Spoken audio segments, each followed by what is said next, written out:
எங்கெல்லாம் முடக்கப்படுறோமோ அங்கெல்லாம் ரேமா, அங்கெல்லாம் வார்த்தை.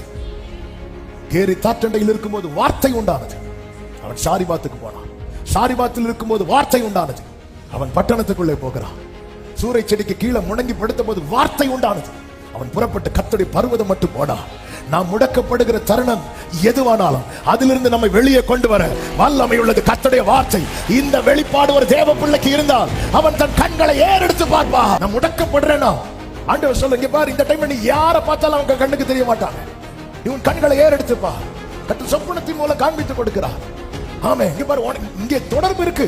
ஏன்னா நீ திட்டத்துக்குரியவன். யாக்கோபுக்கு ஆண்டவரை பத்தி தெரியாது, ஆனா ஆண்டவருக்கு யாக்கோபை பத்தி எல்லாமே தெரியும். உனக்குள்ளும் உன் சந்ததிக்குள்ளும் சொல்றாருன்னா, யாக்கோபு கிட்ட இப்ப குழந்தைகள் எல்லாம் இல்ல, குடும்பமே இல்ல, ஆனாலும் இவன் சந்ததி யார் என்பதை அவர் அறிவார். உன் தலைமுறை யார் என்பதை அவர் அறிவார். உனக்கு தேவை, நீ புறப்படணும்.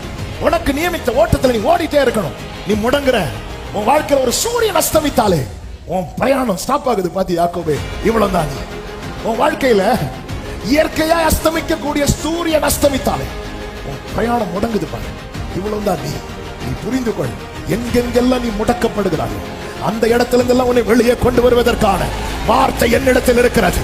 வார்த்தை என்னிடத்தில் இருக்கிறது. நல்ல கைகளை சட்டி தேவனுக்கு மகிமையை செலுத்துங்க பார்க்கலாம்.